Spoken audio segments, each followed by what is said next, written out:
Welcome to a podcast about wealth and life. We all know that our finances play a big part in how we live our lives.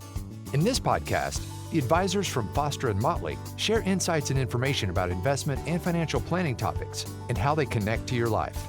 You've talked about buying that second home. It might be a place to vacation or just get away for some quality time. But before you do that, Foster and Motley's Rachel Rasmussen and Joe Patterson have some thoughts to offer. I'm Patrice Sikora. And folks, why are we talking about this? I think it's because our clients are asking. It's on their minds. We'll go into a meeting. They said, I might have a goal of one day owning a lake house or a house by the beach, just a place to unwind. What would that do to my financial picture? And that's kind of where Joe's work comes in, testing those various scenarios. Ohio has some interesting weather, so get away in the winter or even in the summer if you don't like the heat.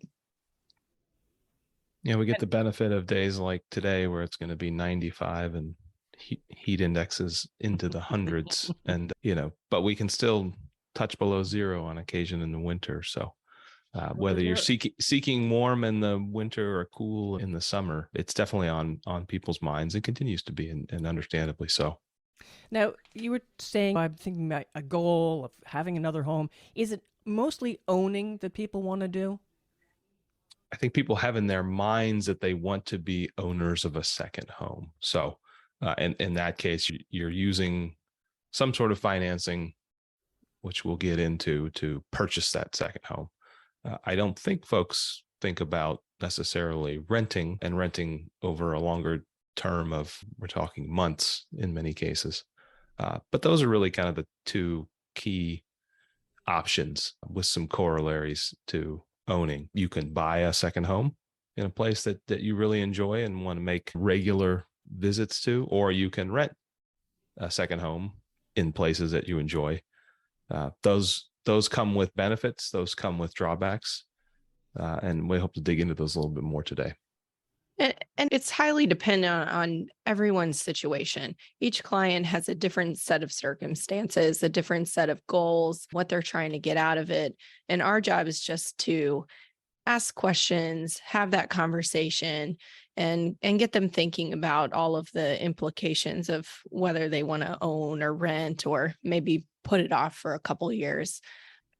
Well, what should people think about? Let's start with buying first, buying and owning that second home. What are the things people should have in their minds when they go to this possibility?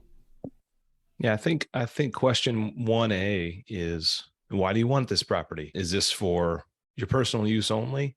Is this something you view as a rental opportunity, meaning you're going to rent it out when you're not using it? Is it some combination thereof? I think in practice, we find, and we observe many folks who have intentions, okay, I'll buy a second home and I'm just going to rent it when I'm not using it. That sounds like a very thoughtful approach, right? This is a big purchase, regardless of who we're talking about. I'll get some income on this property when I'm not there. I find that happens little to none of the time for folks who have that in their minds. And, it makes sense, right? Because say you buy a property at Lake Norris, that's a hot spot for Cincinnati folks. Great accessible place to visit during the summer. Are you going to rent your property in Norris on Labor Day or 4th of July? No, you're going to be there. So you want to rent it in April when no one wants to be there? Well, sure, you'll rent it in April when no one wants to be there. So I think that folks find that ownership brings all the responsibilities of normal home ownership, right? It's not cheap, right? There's logistics to it.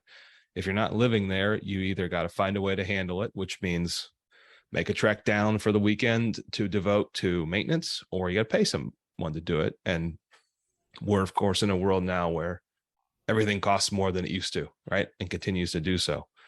So I think those are kind of some key potential concerns about buying. Is what are you going to use it for? Are you truly going to rent it? Is this just for enjoyment for the family? Now, on the other hand, it's wonderful to have a place that's yours and is set up to your liking but you can come and go as you please. A lot of our clients want to make these second or third homes a spot for the family to gather, right? As they age, they have kids, they have grandchildren. These spots become a gathering place, and it's hard to put a price on that. And So the that's kind of flexibility too of being able to go when you want and not have to think months in advance about getting that rental and getting all of that planned. Just being able to go down on a whim. That idea is in people's minds. Hey, I wouldn't really have to plan that far. We could just go when it's convenient. And there's something to be said about sleeping in your own bed. So we get that. So what we talked about 1A, why do you want to buy a property? 1B, arguably as important as 1A, is budget, right? What can you afford? Mm-hmm. That's where, as Rachel mentioned, we kind of look back at each individual client's financial situation. How does this affect their long-term financial independence? Maybe it doesn't affect it at all. How are you going to fund the purchase? You're going to take out a mortgage. Mortgage rates are higher than they were 6 months ago. Still relatively low historically, but gone, at least for now, is the world of sub 3% mortgage rates. So are you going to take money out of your portfolio? What's it going to cost to take money out of your portfolio? Is there a tax implication to doing so? There may be, there may not. So budget, and really kind of in line with budget, is what's the cost to maintain this property? If you're in a desirable area, most likely you're going to pay a chunk of real estate taxes. You have to keep this place up just like you do your primary residence, which we talked about. If you're looking in desirable places like Florida, it's getting real expensive to insure property in Florida, where you have significant risk from climate related events. So all those costs are notable, right? You probably want to involve an attorney to set up an LLC to own that second property. So there's a lot of startup costs in the form of purchasing, down payment, however you're getting at that initial funding. And there's ongoing costs. And that's a second layer of ongoing costs on top of whatever you're paying to own your current home. And when you take out money out of your portfolio to potentially fund a purchase like this, well, your portfolio generates income. So you're taking an income producing asset and turning it into an asset that is really priced at when you're going to buy it and when you're going to sell it. And the in-between's not really impacting you much other than the expense of the upkeep and the liability and insurance and so forth, as Joe mentions.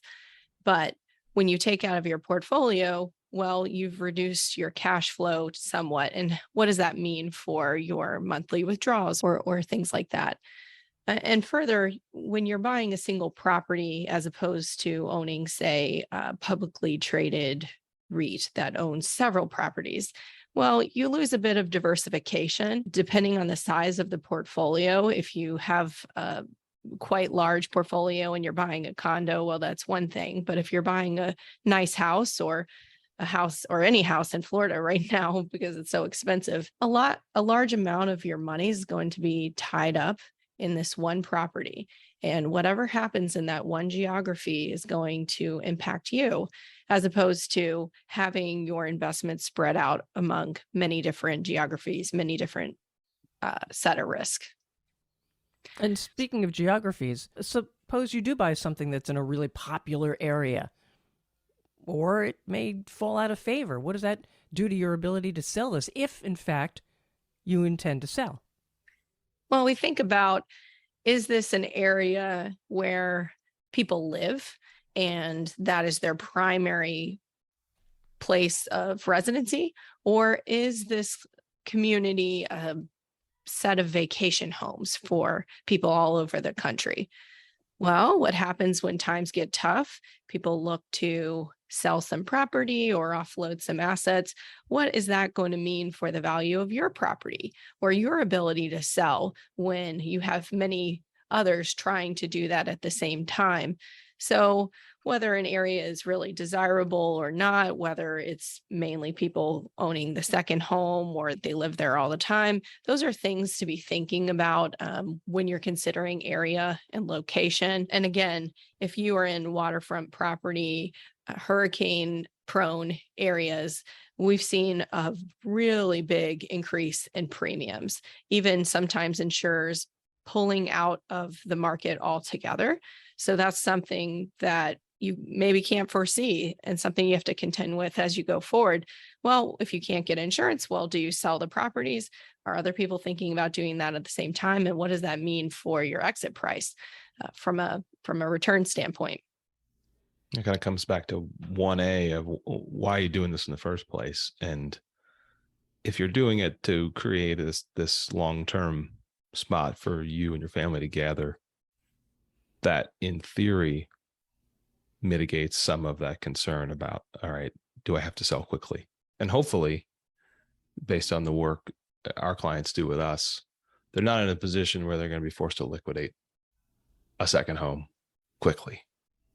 But it happens, right? So it's something to think about. Another common issue that's raised, potentially a benefit, of course, is residency. I want to buy a place in Florida, be a Florida resident. So that in theory can come with some benefit. And it's good to know and understand what the benefit is. Yeah, obviously on the surface, the benefit is I don't have to pay state of Ohio income tax if I live in the state of Florida where there is no state income tax. But it's good to know what that actually is, right? What are the real dollars? You may be saving less than you think. You may be saving a lot. So it's good to understand that and understand your tax situation and how it could potentially benefit and understand residency requirements. You know, with Ohio and many states, it's more about how long you're not in Ohio versus how long you're in Ohio. So understanding, ticking all the boxes for residency, if that's a goal, is to establish residency in a different state that potentially gives you some tax benefit. Joe, you brought up a good point that our clients generally aren't in this position where they need to buy and sell quickly. They have time to figure it out. In fact, when they're thinking about buying properties, sometimes they say, well, this will be a place for our family to gather. And after we're gone, it'll be a place for their kids and so forth. Well, that brings about its own set of considerations and things that you need to think through from a estate planning perspective. What does that really look like, that shared ownership? Maybe it's not as easy as you think. Maybe the kids don't have as much time as you think they will. Just some considerations to think through as you are deciding whether you're going to do a second home purchase. Well, then that brings up the question of why buy, why not rent? That's something Joe and I talk to clients about quite frequently. Hey, maybe in the first year, rather than making a big decision, a big money decision, you go and check out the location.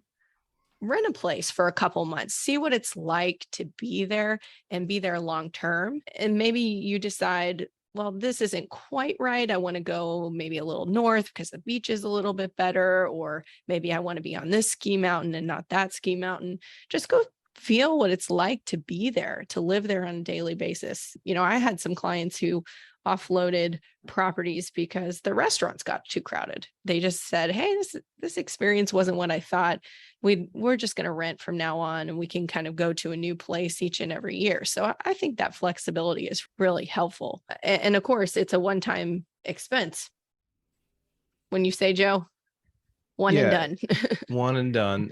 So there's kind of two things here. One is renting is an option permanently, right? Rachel brings up a great point that for folks who are thinking about making a move that involves a purchase, we do highly encourage them to find a long-term rental in the area and feel that area, live in that area, understand it. You know, I think we all have some good examples. I have some folks who are very thoughtful about moving. They were planning to move to an area a little further out west. They had family out there. They had grown up near there. It seemed like a very easy move, but they hedged their bet, rented for a while. I think they rented for 6 months. And came to a very stark and mutual decision that this wasn't the place for them. On the surface, it had all the ticked all the boxes, so to speak. So that was an opportunity for them to avoid some buyer's remorse in an area that was we call it a hot area, probably still call it a hot area. And then they ended up making a kind of completely different move to a different part of the country, and it's been a win for them. So, but if you want to say, I don't like the commitment, the expense of ongoing maintenance, the responsibility, then renting every year is an option. Now, we're talking about this at an interesting crossroads, and this conversation looks different than a year or 2 or 3 ago. We have very hot real estate markets for buyers because there's just an imbalance of supply and demand right now, and more people want to buy homes in Florida and other areas where our clients want to be during certain times of year than there is supply of those properties. But arguably the rental market is even hotter than the selling market right now for the same reason. There's just not enough supply. So a lot of folks are seeing these numbers on the rents that are kind of staggering and not what they're used to. Used to be that, if you owned a rental property and you could find, let's say, a retired couple in their mid 60s to rent your place for 2 or 3 months, that's a win. You got a good tenant. They're not going to trash the place. They're going to be able to afford to pay you. They're going to pay it all up front. Now we're seeing rates double in many cases or more. Minimum 3-month commitment, where in the past it was 1 or 2. So the cost to renting, while still lower in many ways than owning, has gone up a lot, and it makes it maybe a little less appealing. Again, the benefit, you show up, you enjoy yourself, you live in this place for a short period of time. If something breaks, it's not your problem. The property manager can deal with it, and you can come back next year or not. So that flexibility is really appealing to some. It's less to others, right? Because in some ways it's less flexible. You have to Rachel's point from earlier, some of these places you got to book a year out, and you might not even be quick enough. You're kind of at their mercy. If something goes wrong, you may be in a place where you can't get something dealt with, and you're living in a spot that doesn't work, and you got to sort out other arrangements. You might want to rent for longer than you prefer. Some people don't want to be somewhere 3 months. They want to be there 1 or 2. So yeah, there's clearly not an obvious answer here, right? Of like, should I rent? Should I buy? The one thing that is clear to us, though, is that each individual has different circumstances and different resources. And for some folks, buying a second home, our conversation is, okay, go ahead and do it. You can afford it. And others, it's, hey, let's dig into the details a little more and see if this compromises your long-term financial independence, and understand how we're going to fund it and do so in a tax-effective manner. And there are plenty of people who can afford a second home, but that doesn't necessarily mean they want to. Part of the joy of traveling is to try a new place, try a new location, new culture, new sites. And you lose that benefit when you commit to a long-term property. Or maybe you have this guilt. Oh, well, I can't go to a new place because we have this home and I need to make sure I use it. And that sunk cost that has already been had, end up making decisions going forward based on that. And part of the joy of traveling is having choice and flexibility. And so rentals give you that.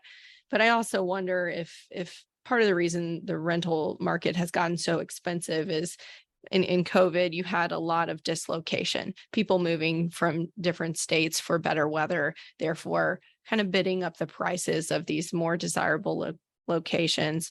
And who knows how long that lasts? Who knows how long interest rates stay where they are?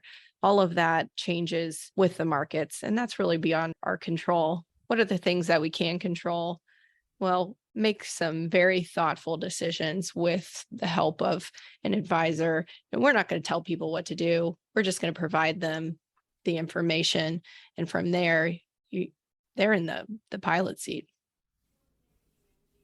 Joe, any wrap up? Yeah, we're not going to tell them what to do. We're going to tell them whether it'll work, right? I think that's the key. I feel strongly, as does Rachel, about get some data, get some lived experience, right? visit these places, ideally live in these places if you can make that work. Do your research, talk to people in the area, talk to a qualified agent in the area, understand all you can before making the decision to buy, right? Because buying comes with a lot of sunk cost, and you hate to get a year or two in and be like, oh, this just isn't the place for us, this or me, this doesn't work. And now we're in sort of a tenuous time where the market isn't turned down, right? The housing market is still quite strong, but admittedly is slowing, right? And that's understandable. Rates have gone up significantly this year, so it's more expensive to buy and own property. So that's slowing eventually. I mean, we're going to have a time when the property you bought 3 months ago or 6 months ago hasn't appreciated, right? This happened under different circumstances in heading up to 2007, 2008, right? You couldn't buy a property that didn't go up in value until it didn't. So we're not so naive to think that isn't going to happen again. And if you are a long-term owner and this isn't a place that you're looking to flip in a year or two, those fluctuations shouldn't matter much. So again, as Rachel said, talk to your advisor, understand how this impacts your long-term plan or doesn't impact it. Think about how you're going to afford the additional expense, and we can help you walk through the legal concerns, the tax concerns, the liability concerns, all those things that come along with it as an owner of a second property. Yeah. And also remember, just because you have ownership in a property and it improves your balance sheet if the property goes up, it's not necessarily equaling cash flow to you, income to your household. So thinking about what that impact would have to your day-to-day is also important. And that's where an advisor like Joe and I, we can help with that discussion and just make sure we're looking at this from lots of different angles. But it's a fun topic. You work your whole life to do the things you want to do. And this is the fun part of the job, getting to see clients enjoy that benefit and live their best life. So that's one of the best parts of this job. When you say, Joe? Yep. Couldn't have said it better. Well, how can listeners reach you? You can reach us on our website, fosterandmotley.com, or give us a call, 513-561-6640. We would love to speak with you. Well, Rachel and Joe, this was really a very interesting conversation. I have a feeling a lot of people were thinking, second home, maybe renting. I better talk to them first. And I hope they do reach you. Follow this Foster and Motley podcast about life and wealth. And please rate and review and, of course, share with others. And I'm Patrice Sikora. Thank you for listening to Foster and Motley, a podcast about wealth and life. Click the subscribe button below to be notified when new episodes become available. The information discussed and posted represents the views and opinions of the guest and does not necessarily represent the views or opinions of Foster and Motley. The content has been made available for informational and educational purposes only. The content is not intended to be a substitute for professional financial advice. Keep in mind that rules and regulations are subject to change. Always seek the advice of your financial advisor or other qualified financial service provider with any questions regarding your financial planning and investments. Foster & Motley is not affiliated with any third-party providers. Any mention of a third-party provider does not imply an endorsement of that provider. If you decide to utilize a third-party provider, you do so at your own risk.